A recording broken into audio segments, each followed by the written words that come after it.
朋友们，我们这一系列都跟大家来分享一个主题，就是基督徒必备的7个生活要诀。今天跟大家来分享是第3个要诀，就是行使权柄，向暴风发出命令。今天呢，要跟大家来分享，其实基督徒呢，我们在前面的要诀里面看到说，我们有新的生命，而且这位耶稣基督，神的儿子，就住在我们里面。因为他在我们里面，我们都有权柄。圣经里面告诉我们说，凡接待他的，接待谁呢？耶稣基督，就是相信他名的人呢，他就赐给我们权柄，神就给我们权柄，做神的儿女。那因为耶稣基督在我们里面，我们有一个新的身份，他在我们里面呢，他的权柄，我们也同样有同样的一个权柄。所以认识这个权柄呢是非常重要的。在马可福音书里面告诉我们第4章第35节说，当那天晚上，耶稣对门徒说，我们渡到那边去吧。门徒离开众人，耶稣人在船上，他们就把他一同带去，也有别的船和他同行。忽然起了暴风，波浪打入船内，甚至船要满了水。耶稣在船尾上枕着枕头睡觉。门徒叫醒了他，说：“夫子，我们丧命，你不顾吗？”耶稣醒了，斥责风，向海说：“住了吧，静了吧。”风就止住，大大的平静了。耶稣对他们说：“为什么胆怯？你们还没有信心吗？”他们就大大的惧怕，彼此说：“这到底是谁？连风和海也听从他了。”所以这段的经文来告诉我们说呢，当他们在渡船的时候呢，门徒突然遇见一件事情。这些门徒大部分都是渔夫啊，他们是非常有经验的。但是忽然起了暴风，朋友们，生命当中有那忽然起了暴风是没有预期的，它就发生了。那该怎么办呢？所以他们苦苦的向耶稣哀求，因为耶稣好像在船上，但是枕着枕头在睡觉。所以他把耶稣叫醒，说：“我们要丧命了，你不顾吗？”结果这个故事是讲到说，耶稣就站起来的时候，斥责风，而且对海说：“住了吧，静了吧。”结果风和海就平静了，以至于这些人，他门徒们大大的震惊，就说：“他是谁啊？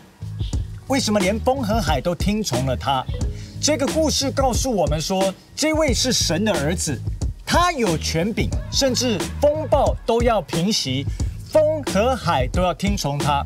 但是我今天不是只是在跟你讲这个故事，乃是要告诉你，这个有权柄的这一位神的儿子，如今就住在我们里面，我们也有相同的一个权柄。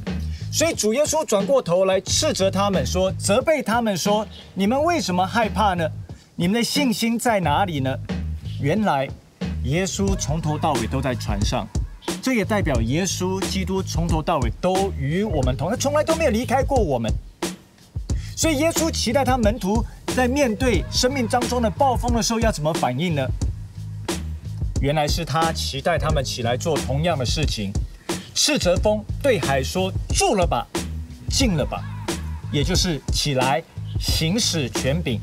亲爱的朋友们，成为基督徒，你一定要了解，你不是只有一个新的生命，一个新的身份，而是因着这个新的身份，你也有权柄，你一定要行使你的权柄，否则你不晓得怎么面对你的生活。同样在马可福音里面，这边告诉我们说，我念给各位听，11章22到24节，耶稣回答说：“你们当信服神，我实在告诉你们，无论何人对这座山说，你挪开此地，投在海里，他若心里不疑惑，只信他所说的必成，就必给他成了。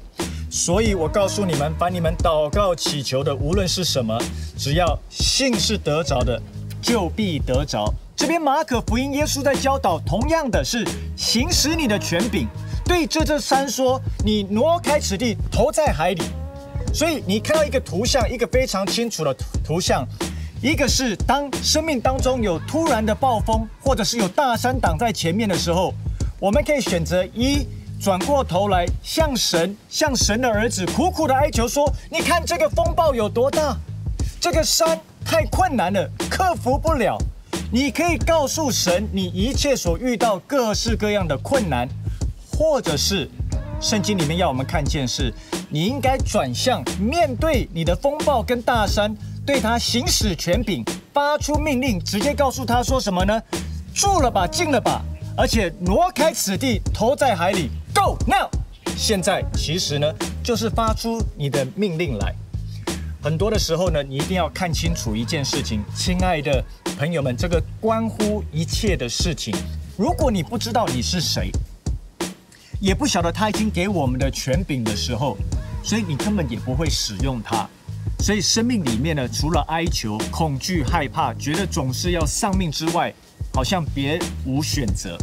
你知道吗？不止环境要听命，甚至呢，连灵界、污鬼、邪灵也要听命。在另外一段经文，在路加福音第10章第19节到第20节说：“我已经给你们权柄，可以践踏蛇和蝎子，又胜过仇敌一切的能力。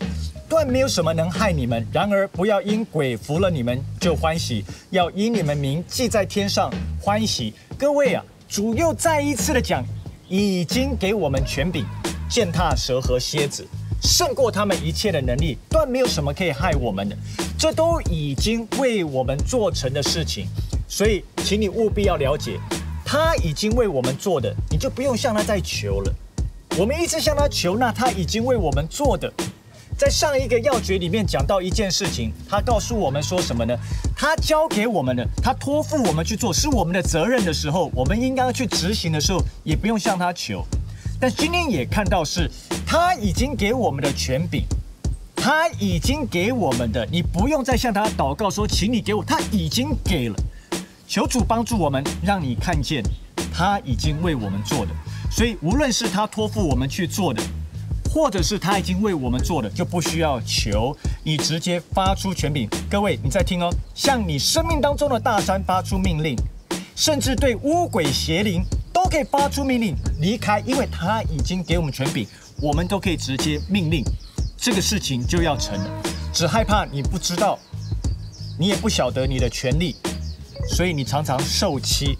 再来，你也可以对你的身体发出权柄，发出命令，因为圣经告诉我们，因为耶稣基督的鞭伤，我们已经得着医治，这一些都是他已经为我们做的。朋友们，在今天的这个要诀里面，一定要看见，我们不是软弱无力，我们不是可怜兮兮的被这些所有的环境所主宰着，然后呢，不晓得该怎么办，总是活在苦苦哀求，觉得要丧命的那样子一个可怜的状况，而是认识这位耶稣基督神的儿子一直都在你里面，而且他因为在你里面给你新的身份，也可以权柄，所以起来行使权柄，而且向生命当中的大山以及暴风发出命令。